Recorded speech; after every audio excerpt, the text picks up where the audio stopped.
বীরত্বের প্রতীক চন্দ্রগুপ্ত চন্দ্রগুপ্ত চন্দ্রগুপ্ত।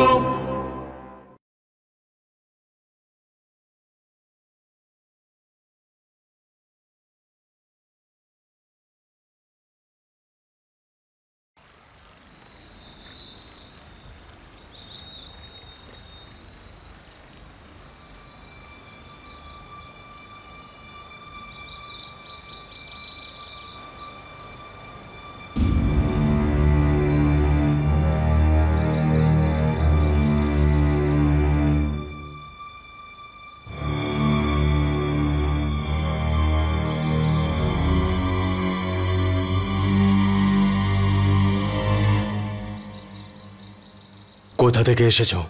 তক্ষশিলা থেকে। এত দূর একা? মূর্খ ভেবেছ আমাদের? একা নয়, আমি আচার্যের সাথে এসেছি। আমি বলেছিলাম না ও একা নয়। এটা অবশ্যই ধননন্দের কোনো পরিকল্পনা। ধননন্দের নয়,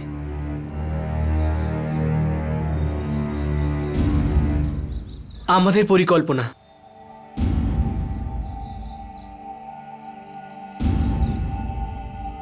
কিসের চালাকি? এই যে আপনারা আমাকে অস্ত্রবিদ্যা শেখাবেন। কে? তুমি তক্ষশিলা থেকে এখানে অস্ত্রবিদ্যা শিখতে এসেছো?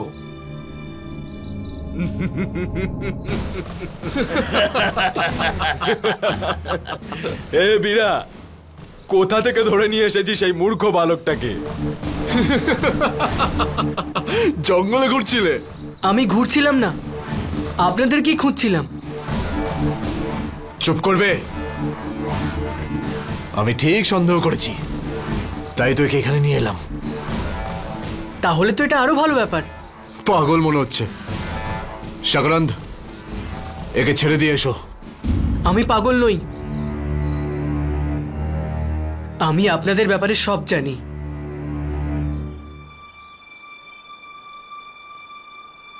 আপনি হলেন বীরা, যার একটা আঘাতও কোনোদিন বিফলে যায়নি। আপনি হলেন সাক্রান্ত, যার বর্ষা দূর থেকে আসা রাজার বুকও চিরে দেয়।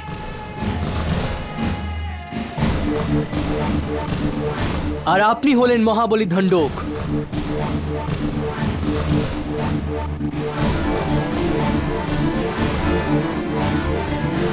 আমি ধন্য হয়ে গেলাম। সেই পরাক্রমী যোদ্ধা যাদের ইতিহাস শুনে শুনে পুরো সেনা অনুপ্রাণিত হয়, তাদের আমি প্রত্যক্ষ দেখছি। আপনাদের সকল বীরকে আমার শত শত প্রণাম। আবারও বলছি, এই বালক কিন্তু সুবিধার নয়। বীরা, ওকে তুমি সেই জায়গাতেই ছেড়ে আসো যেখান থেকে নিয়ে এসেছিলে তুমি। চলো চলো। না, আমার আচার্য আমাকে শিখিয়েছেন যে কোনো সমস্যাতেই নিজের লক্ষ্যে স্থির থাকতে।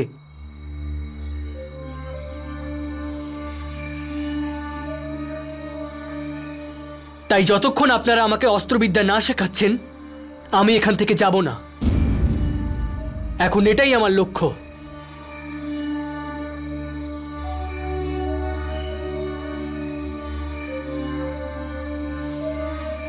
কিন্তু আমরা তোমাকে শস্ত্রবিদ্যা কেন শেখাবো? যাতে আমি ধননন্দর থেকে নিজে প্রতিশোধ নিতে পারি।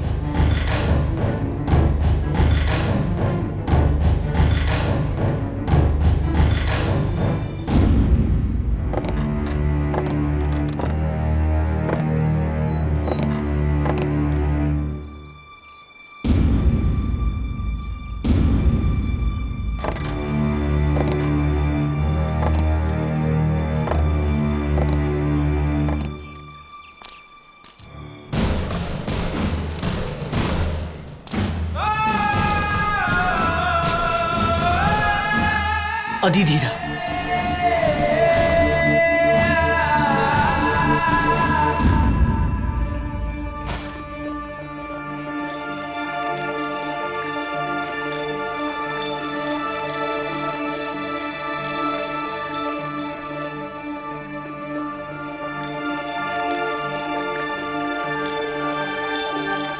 আমি দিব্যি খেয়ে বলতে পারি তখন থেকে এখনো পর্যন্ত আমি সবসময় অক্ষয়ের উপর এমন নজর রেখেছি, এভাবে নজরদারি রাজার গুপ্তচরও করতে পারবে না।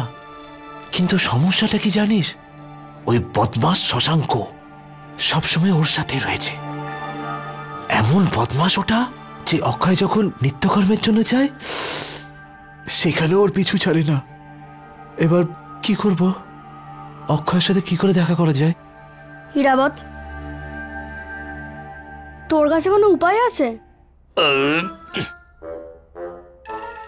এবার দেখ ইরাবত কিভাবে মজা দেখায়।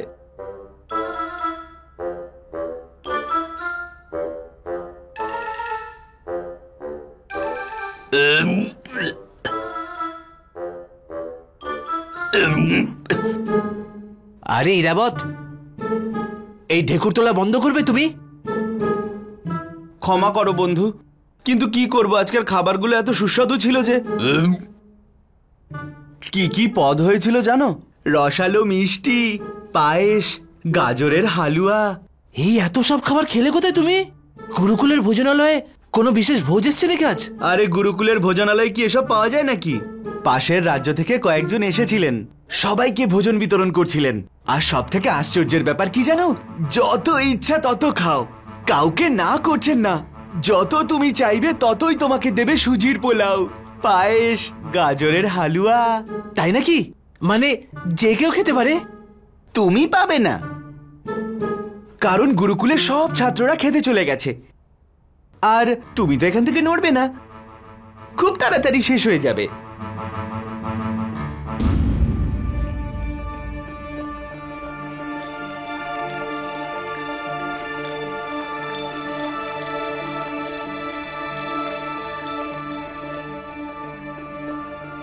যদি এখানে কোনো কাজ থাকে তাহলে আমায় বলো, আমি দেখে নেব। তুমি গিয়ে তাড়াতাড়ি দুবাটি পায়েস খেয়ে এসো, আর তাড়াতাড়ি যাও, না হলে গুরুকুলের ছাত্ররা সব শেষ করে ফেলবে। না না, আমি গেলে শুধু পায়েস কেন, আরো সব অন্য খাবারও খাবো। শুধু একটাই কাজ করতে হবে, যতক্ষণ না আসছি ততক্ষণ একটু অক্ষয়ের উপর নজর রাখো। আমি যাবো আর তাড়াতাড়ি চলে আসবো। হ্যাঁ, পায়েস, নতুন নতুন খাবার, আজকে সব জমিয়ে খাবো। হ্যাঁ,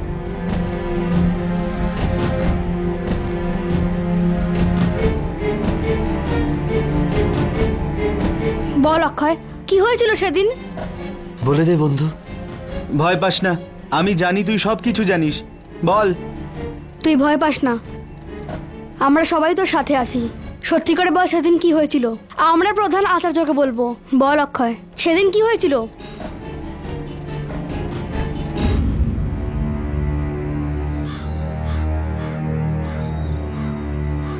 তুমি কি জানো ধননন্দ কত বড় রাক্ষস? এটা বাচ্চাদের খেলা নয়, চলে যাও এখান থেকে। হে অতিথিরা, আমি ছোট বালক হতে পারি, কিন্তু আমি এটুকু জানি যে যোদ্ধা বয়সে নয়, ইচ্ছে শক্তি দিয়ে হয়।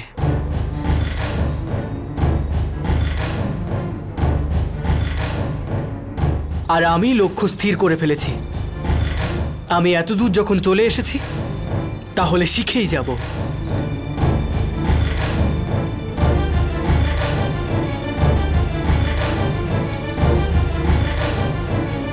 তোমার ভেতরে অত ক্ষমতা নেই, যেতে পারো।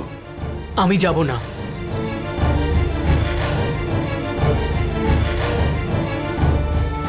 আপনি চাইলে আমার যে কোনো পরীক্ষা নিতে পারেন, কিন্তু আমি যাব না।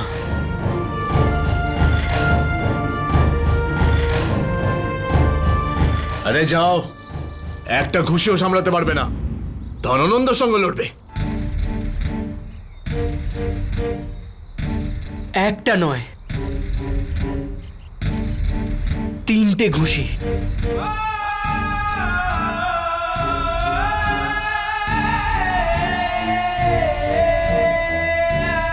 যদি 3টে ঘুষির পরেও আমি দাঁড়িয়ে থাকি, তাহলে আপনারা সবাই আমাকে অস্ত্রবিদ্যা শেখাবেন।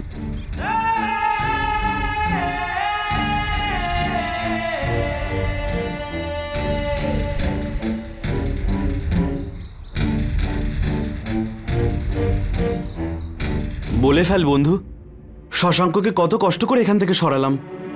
ভয় পাস না। দেখো অক্ষয়, অম্বিক কুমার কেমন ছেলে আমরা সবাই জানি। ছোটখাটো ব্যাপারেও ও এটা বলতে ছাড়ে না যেই ভূমির ওপর তুমি দাঁড়িয়ে তা আমার বাবার। কিন্তু আজকে সুযোগ আছে অম্বিক কুমারকে শিক্ষা দেবার। গুরুকুলে কেউ জানে না যে সেদিন চন্দ্রগুপ্তের সাথে কি হয়েছিল। এটা খালি তুমিই জানো অক্ষয়। বলে দাও সত্যিটা কি? ওর মৃত্যু কি দুর্ঘটনা ছিল নাকি হত্যা? বলো, আমরা সব আচার্যকে বলবো। বলো। আমায় মূর্খ বানালো, আমায়। হ্যাঁ, মনে হচ্ছে শশাঙ্ক এসে গেছে, পালা। আমাকে মূর্খ বানালো। কোথায় সেই বদমাশ ইরাবত? হ্যাঁ, পায়েস খাও, মিষ্টি খাও। কি জিজ্ঞেস করলো তোকে? কিন্তু আমি তো কিছু বলিনি। আর বলবিও না। অম্বিক কি এমনি এমনি পুষে রেখেছে তোদের? তুই এমনিতেই দুর্বল আর সরল।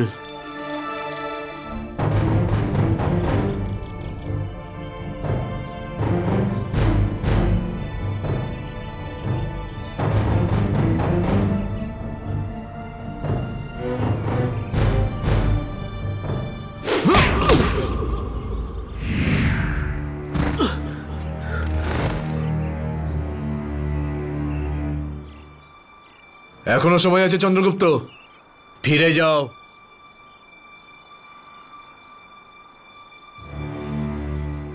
না, তাহলে আমি এটা ভাববো যে এটা আমার গ্রামের জন্য,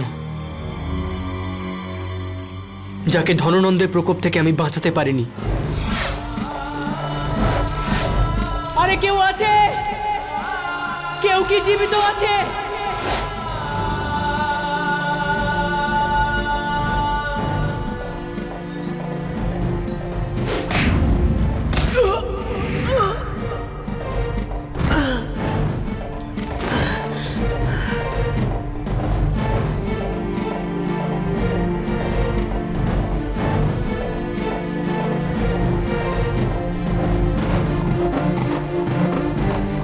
এটা আমার মা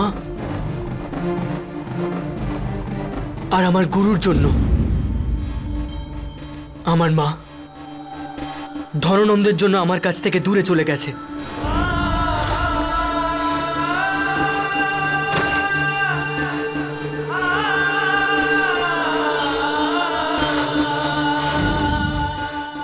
আর আমার গুরু, যার আমার ওপর অটুট বিশ্বাস রয়েছে, এই বালক শুধু তোরই নয়, তোর সম্পূর্ণ বংশকে বিনষ্ট করবে।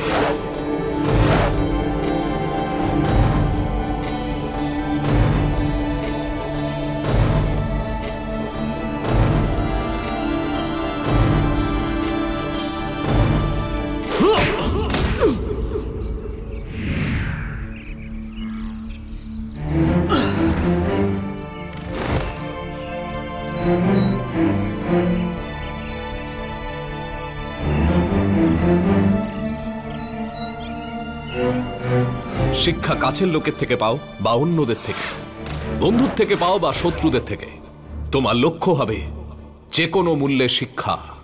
মারো।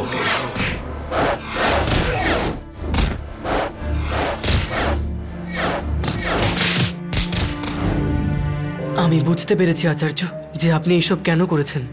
আপনি ধন্য আচার্য, আপনি ধন্য।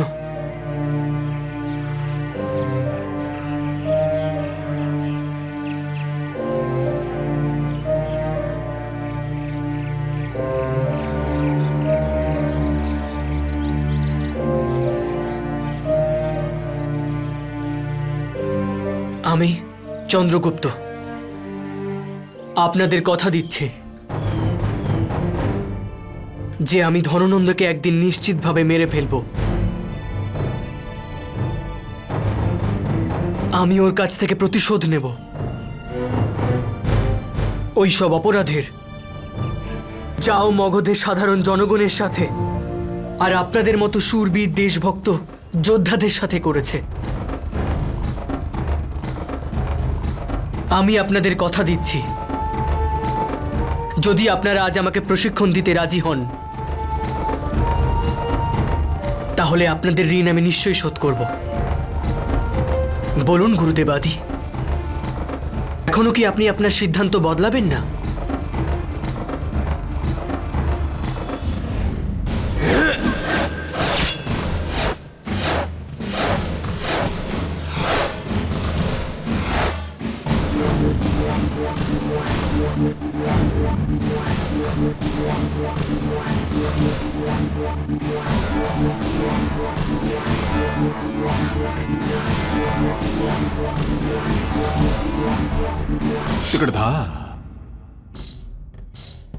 এই চোখ দিয়েই আমারই সৈনিক আমাকেই মারার স্বপ্ন দেখেছিল।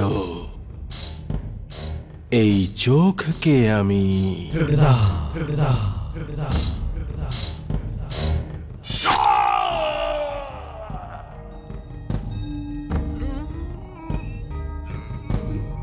এবার এই দেশদ্রোহীর স্ত্রীকে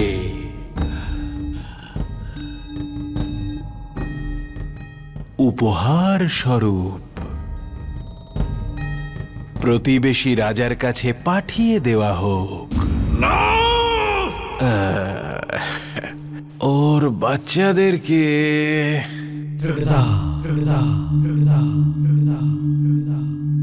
আমার পোষা বাঘের খাবার হিসেবে পাঠিয়ে দেওয়া হোক। না ধনানন্দ, ধনানন্দ না! বাচ্চাদের নরম নরম মাংস খেয়ে আমার বাঘগুলোর কত ভালো লাগবে। দিনক দিনক দিন দা না না! আজকের পরে কেউ নিজেদের প্রিয় রাজার বিরুদ্ধে ষড়যন্ত্র করার ভাবনাটাও নিজের মনে আনবে না, তাই না তীর্ধা?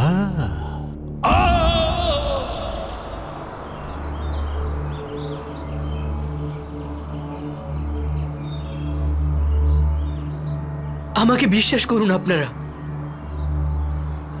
যদি আমি আপনাদের ক্ষতিই করতে চাইতাম তাহলে বিশ্বাস করুন আমি এত দূর আসতামই না।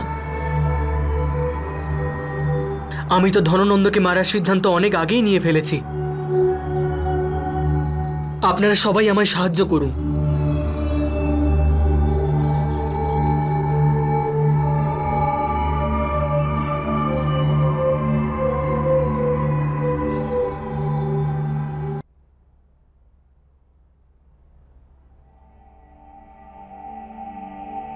কি হয়েছে অক্ষয়? শুনেছি তুই নাকি অসুস্থ। ছুটি নিয়ে বাড়ি যাচ্ছিস? আরে ওর শরীরটাই ভালো নেই, তাহলে আচার্যদের মতো প্রশ্ন করে ওকে জ্বালাচ্ছিস কেন?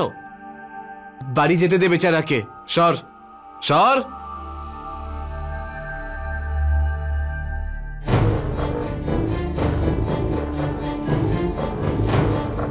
দেখো অক্ষয়, এটা তুমি ভালো করেই জানো কেন তোমাকে অসুস্থ বলে বাড়ি পাঠানো হচ্ছে। তো তুমি জানো অক্ষয়, তুমি যে বলছো না এটাও কিন্তু অপরাধ করছো। সত্যিটা বলো। আমি বলছি তো তোমার কিচ্ছু হবে না। কি বলবে ও? শরীর খারাপ ওর, গুরুকুলের প্রমাণপত্র আছে ওর কাছে। সত্যি সত্যি সত্যি আর কত সত্যি জিজ্ঞেস করবি? সত্যি জেনে কি দামামা বাজাবি নাকি? এবার ছাড় ওকে, সরে যা। চল সর। দাঁড়াও অক্ষয়, তুমি সত্যি করে বলো, চন্দ্রগুপ্তের জন্য তোমার কি দয়া হয় না? এত বেশি ভয় পাচ্ছ কেন তুমি? আরে ভয় পাওয়ার কি আছে? সত্যি বলে দেখিয়ে দে একবার। এই সমস্ত দোষীদের প্রধান আচার্য এমন শিক্ষা দেবেন না। আমাদের বিদ্রোহী আচার্যকে ভুলে গেছো? আচার্য চাণক্য? উনি চুপ করে থাকবেন না অক্ষয়।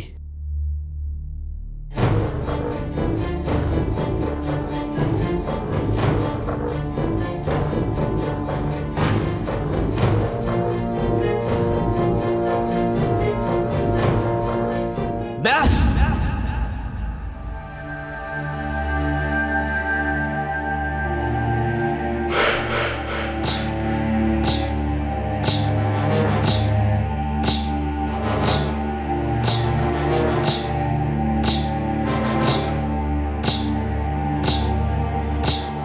অনেক হয়েছে তোমাদের নাটক। এবার চুপচাপ এখান থেকে চলে যাও। যদি আমি ক্রোধিত হয়ে যাই, মহানাটক হয়ে যাবে এখানে। তাহলে হয়ে যেতে দাও অম্বিক কুমার, এবার আমরাও কিন্তু চুপ করে থাকবো না। আচ্ছা, কি করবে তোমরা? আরে তোমরাই তো করেছো চন্দ্রগুপ্তের সাথে, আর এমন অন্যায় করেছো সেটা লোকাতে সবাই চেষ্টা করে যাচ্ছ। এই অক্ষয়কে মিথ্যে অসুস্থ প্রমাণ করে ওকে বাড়ি পাঠিয়ে দিচ্ছ, কারণ তুমি ভয় পাচ্ছ ও যদি সত্যিটা বলে দেয়। যদি তুমি কোনো অপরাধ না করে থাকো তাহলে কি লুকোচ্ছ? তুমিও তো ঘাবড়ে গেলে কেন বলো? দেখ দিগ্বিজয়, আমি ছাড়বো না তোকে। কি করবে তুমি অম্বিক?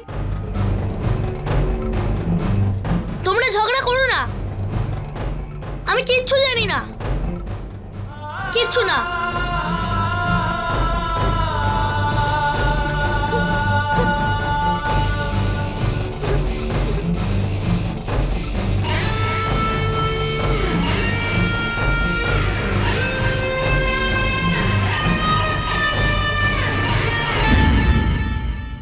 আমার মনে হচ্ছে এই বালক সত্যি কথা বলছে।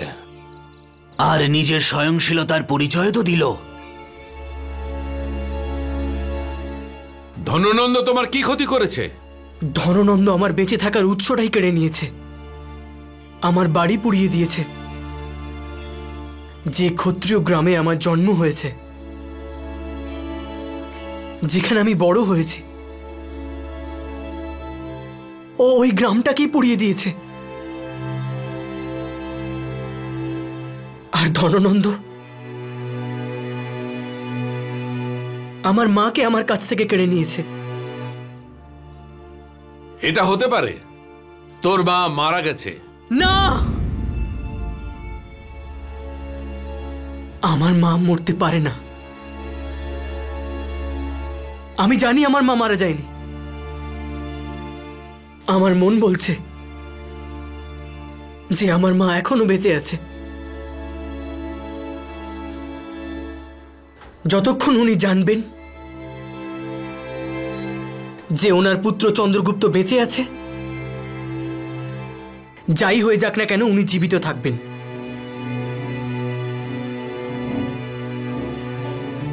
ধননন্দ তো গুরুকুলে আমাকে মারার জন্য একজন খুনিকে পাঠিয়েছিল। সে তো আমি আমার আচার্যর আশীর্বাদ ছিল বলে বেঁচে গেছি। ধননন্দ এখনো পর্যন্ত এটাই জানে যে আমি মারা গেছি। আর যদি ধনানন্দের গুপ্তচর তোমাকে এখানে আসতে দেখে ফেলে তাহলে? না, আচার্য সেই বিষয়ে ভালোভাবেই খেয়াল রেখেছিলেন। কি ভাবছো পরমবীর আদিধীরা? সুযোগ তোমার সামনে নিজের পায়ে হেঁটে এসেছে।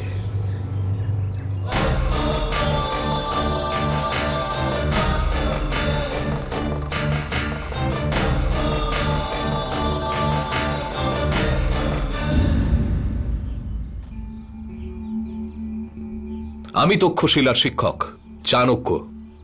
আমি চন্দ্রগুপ্তকে এখানে এনেছি।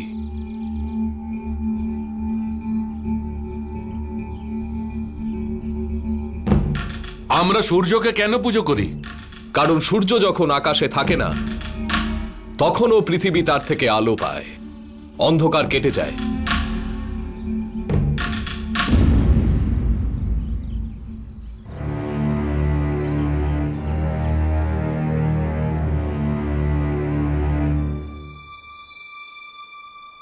ক্ষমা করবেন আচার্য, আপনার পরীক্ষা নেওয়ার জন্য আমি এই প্রশ্ন করিনি।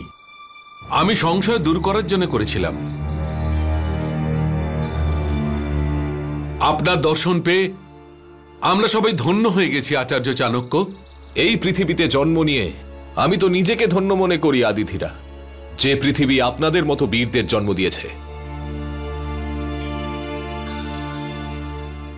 অজান্তে আপনার শিষ্যর সাথে এরকম ব্যবহার করার জন্য ক্ষমা করবেন আচার্য। আপনার ক্ষমা চাওয়ার কোনো প্রয়োজন নেই আদিধীরা।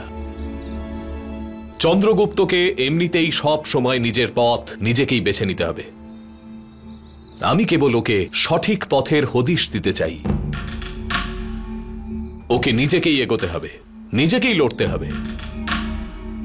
গুরু তো এমনিতেও যোগ্য শিষ্যকে কেবলমাত্র সংকেত দিয়ে থাকেন। আপনি কি এই কারণের জন্য অদৃশ্য হয়ে গেছিলেন আচার্য? আমি তো অকারণেই চিন্তা করছিলাম।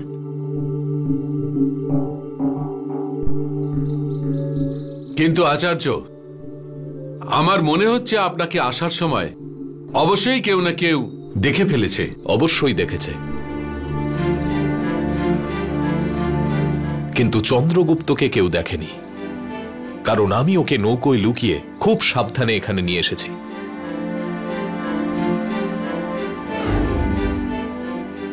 নাও, এটা জড়িয়ে নাও আর শুয়ে পড়ো।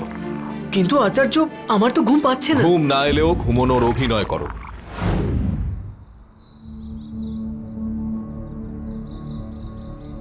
তবুও আমাদেরকে এটা মেনে নিতে হবে যে আপনার আসার খবর যে কোনো সময় মগধে পৌঁছে যাবে। আপনার মতে কত সময় লাগতে পারে অমাত্য রাক্ষসের বিশেষ সেনার এই দ্বীপে পৌঁছতে? কিছু সপ্তাহ। তাহলে আদিধীর, আমার অনুরোধ, আপনারা চন্দ্রগুপ্তের শিক্ষা এক্ষুনি শুরু করে দিন। ওকে প্রাথমিক বিষয়গুলি শিখিয়ে দিন। বাকি তো আজীবন যত অভ্যাস করবে ততই শিখবে ও। প্রকৃত বীর যোদ্ধা নিজের শেষ নিঃশ্বাস পর্যন্ত শেখা বন্ধ করেন না।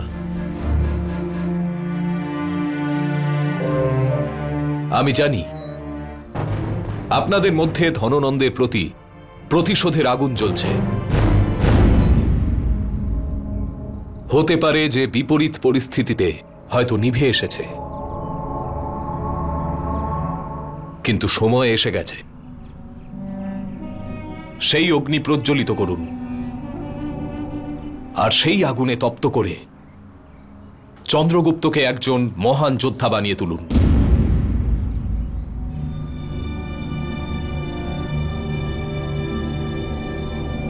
আর নিয়তির ইচ্ছেও তাই। ভবিষ্যতের রূপরেখা আপনারাই নির্মাণ করবেন চন্দ্রগুপ্তর মাধ্যমে। কিন্তু আচার্য, আমি তো আর কোনোদিন অস্ত্র না ধরার শপথ নিয়ে রেখেছি।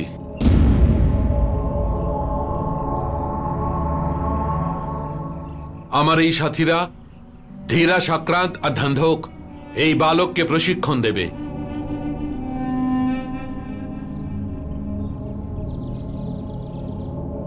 কাল থেকে এই বালকের প্রশিক্ষণ শুরু করো, কারণ সময় আমাদের বিপরীত দিকে চলতে শুরু করেছে।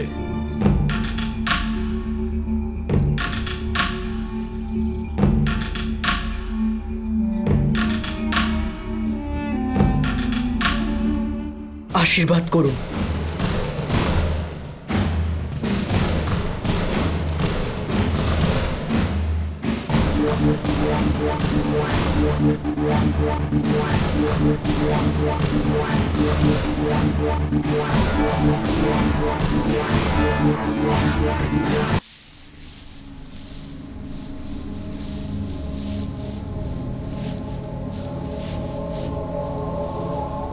আচার্য,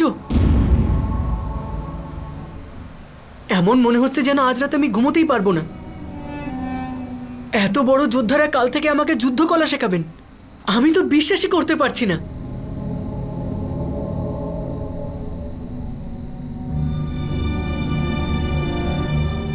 আপনি কি ভাবছেন আচার্য? বীরা, সাক্রান্ত, ধান্ধক এরা সবাই তোমাকে প্রশিক্ষণ দেবে চন্দ্রগুপ্ত। তুমি তলোয়ার, বর্ষা আর মল্লযুদ্ধের বিষয়ে এই তিনজনের শ্রেষ্ঠ জ্ঞান লাভ করবে। কিন্তু কিন্তু কি আচার্য? এই আদিধীরা যে অস্ত্র নিজের হাতে না নেওয়ার শপথ করেছে, তাতে তোমার খুব ক্ষতি হবে চন্দ্রগুপ্ত। আদিধীরার থেকে ভালো ধনী ভেদন যুদ্ধশিল্পের বীর সম্পূর্ণ আর্যাবর্তে আর কেউ নেই। গুরুকুলে তুমি যা 3 বছরে শিখতে পারতে, এখানে তা কয়েকদিনের মধ্যেই শিখতে পারবে। আপনি বলুন আচার্য, আমি এমন কি করব যাতে গুরুদেব আদি নিজের প্রতিজ্ঞা ভেঙে আমায় ধ্বনিভেদ শেখাতে পারেন? একটা উপায় আছে। যা কিছু তুমি শিখবে এতটাই মন দিয়ে শেখো যে আদিধিরা যেন তোমাকে দেখে প্রভাবিত হয়, যাতে সম্ভাবনা তৈরি হতে পারে তার শপথ ভেঙে তোমাকে শেখানোর।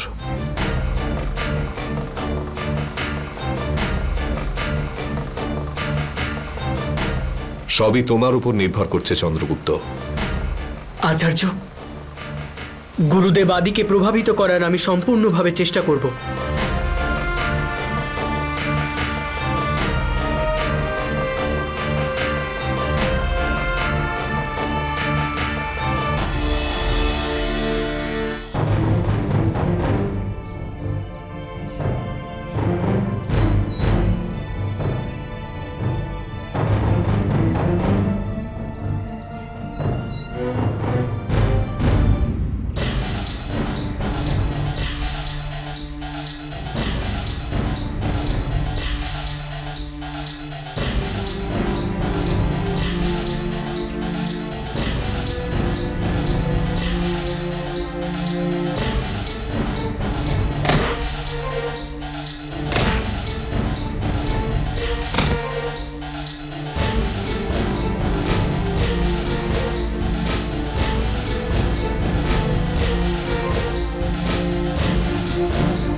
চন্দ্রগুপ্ত, এবার তোমার পালা। তুমি চেষ্টা করো। ঠিক আছে।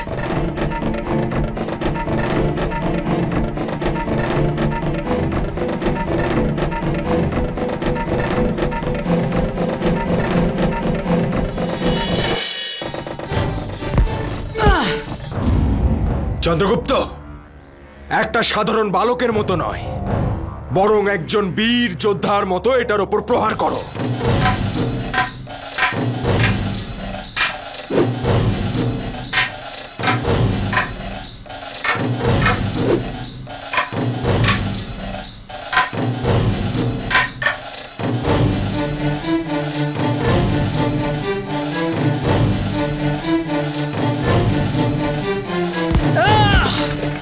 ব্যাস, এখন নিজের পূর্ণ শরীরটাকে স্থির করো। নিজের দুটো হাত দিয়ে চেষ্টা করো, সম্পূর্ণ শক্তি দিয়ে এটার উপর প্রহার করো।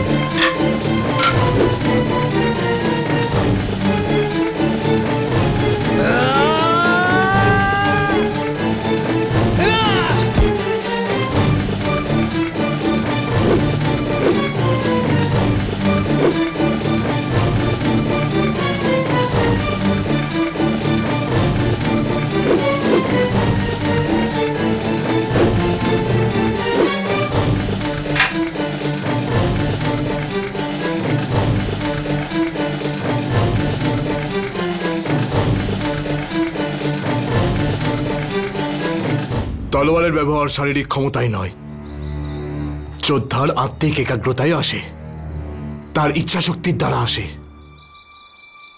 নাও, এবার এটা ধরো। এবার মন আর আত্মাকে একত্র করে ওতে সর্বশক্তি দিয়ে তারপর প্রহার করো।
বড় মা,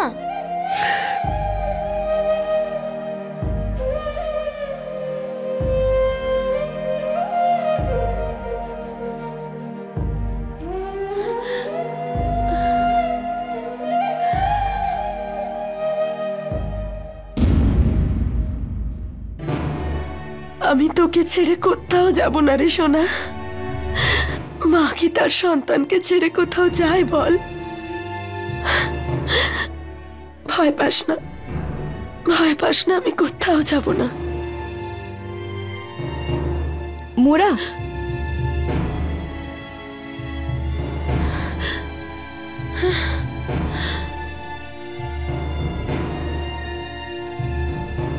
তুই এখানে কি করছিস? তোর তো এখন বিশ্রাম নেওয়া উচিত।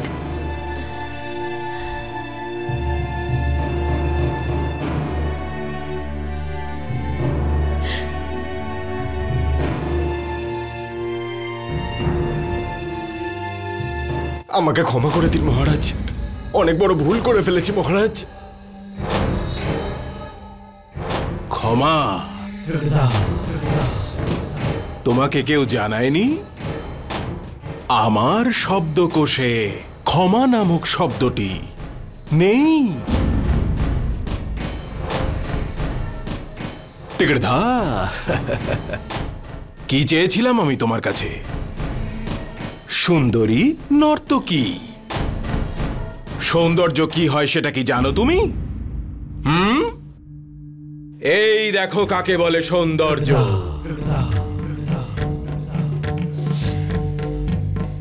কি এটা? সৌন্দর্য মহারাজ। আর তুমি আমার জন্য কি এনেছো? শুধু কুৎসি। আমাকে ক্ষমা করে দিন মহারাজ, আমি অনেক চেষ্টা করেছিলাম। তোমাকে এই কাজটা শুধু চেষ্টা করার জন্যই দেওয়া হয়েছিল। আচ্ছা মহারাজ, পরের বার আমি সম্পূর্ণ চেষ্টা করব। এবারেও সেই চেষ্টাই করবে? ধা ধা টিকট ধা টিকট ধেই দিত্ত কট্ট ধিন্না ত্রিধা ত্রিধা ত্রিধা। তুমি আমাকে সুন্দরী নর্তকী না এনে দিয়ে আমার ইচ্ছেগুলোকে হত্যা করেছ। আর ধননন্দ হত্যার বদলে হত্যাই করে।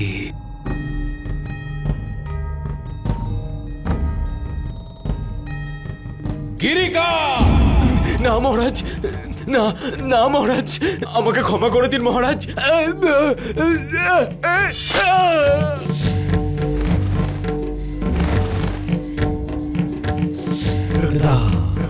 কখনো তুমি ভেবে দেখেছো মরার আগে মানুষ না কেন বলে? না না না। খুব চিন্তার বিষয় এটা।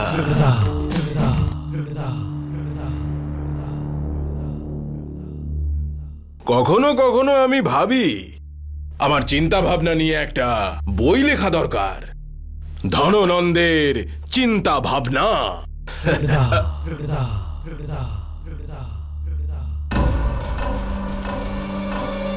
এবার নিজের কাজ মনে করে তুমি কি নিজেই এটাকে এখান থেকে সরাবে, নাকি সেটার জন্য আমার তোমাকে নিমন্ত্রণ করতে হবে?